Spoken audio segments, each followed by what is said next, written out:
Two key U.S. Republican senators have claimed that they have zero doubt that Saudi Arabia's crown prince was complicit in the murder of the journalist Jamal Khashoggi, contradicting President Donald Trump's more neutral position.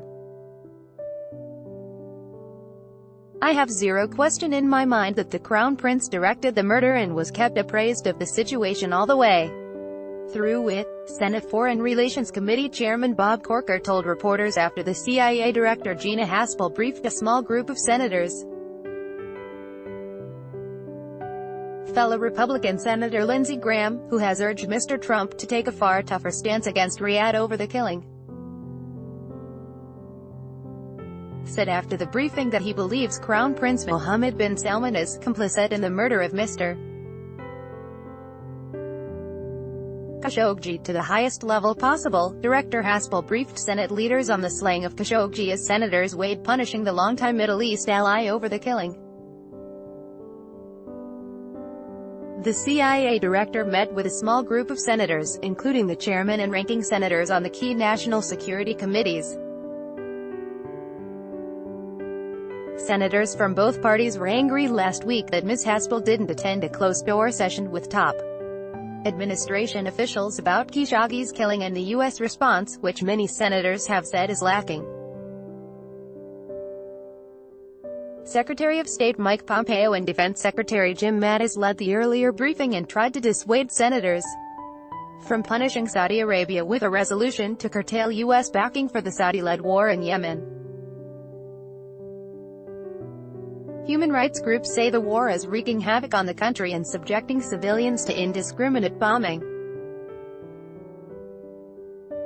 After that briefing, Republican Senator Lindsey Graham threatened to withhold his vote on key legislation until he heard from Ms. Haspel. "I'm not going to blow past this," he said. That afternoon, senators frustrated with the briefing and the lack of response to Khashoggi's killing overwhelmingly voted to move forward with consideration of the Yemen resolution, 63-37. The CIA said Ms. Haspel didn't attend because she had already briefed congressional leaders on Khashoggi. In another explanation, a White House official said Ms. Haspel decided not to participate in part because of frustration with politicians leaking classified intelligence from such settings. White House officials spoke on condition of anonymity because the official wasn't authorized to discuss internal matters publicly. Still, the agency later agreed to do an additional briefing with a select group of senators. Mr. Graham was expected to attend the meeting, along with the top Republicans and Democrats on the Senate Armed Services, Foreign Relations and Intelligence panels and a few others. Some senators were frustrated that they were not invited to the briefing with Ms. Haspel.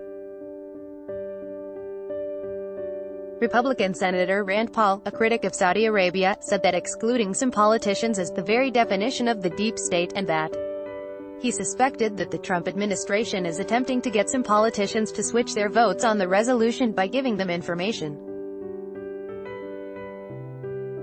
Khashoggi was killed in the Saudi consulate in Istanbul 2 months ago. The journalist, who had lived for a time in the U.S. and wrote for The Washington Post, had been critical of the Saudi regime. He was killed in what U.S. officials have described as an elaborate plot as he visited the consulate for marriage paperwork. U.S. intelligence officials have concluded that the Saudi Crown Prince, Mohammed bin Salman, must have at least known of the plot, but President Donald Trump has equivocated over who was to blame. Mr. Trump has touted Saudi arms deals worth billions of dollars to the U.S. and recently thanked Saudi Arabia for plunging oil prices. Echoing Mr. Trump's public comments on the killing, Sec. Pompeo said after last week's briefing with senators that there was no direct reporting connecting the Crown Prince to the murder. That reluctance to blame the Crown Prince has enraged some Republicans. In a column for The Wall Street Journal on Tuesday, Mr. Graham wrote that the killing and other moves by the Saudi regime showed astounding arrogance, entitlement, and disregard for international norms. We are a co-equal branch of government exercising leadership to safeguard the country's long-term interests, values and reputation, wrote Mr. Graham, a frequent ally of the president. After all, someone's got to do it. The last week's vote set up debate on Senate passage of the Yemen resolution, which could happen next week. Senate Foreign Relations Committee Chairman Bob Corker said there are still ongoing negotiations over amendments to the resolution. We're not quite there yet, Mr. Corker said ahead of the briefing. If the Yemen resolution passes the Senate, it appears unlikely to advance in the House. Speaker Paul Ryan last week said the Yemen resolution isn't the way to go.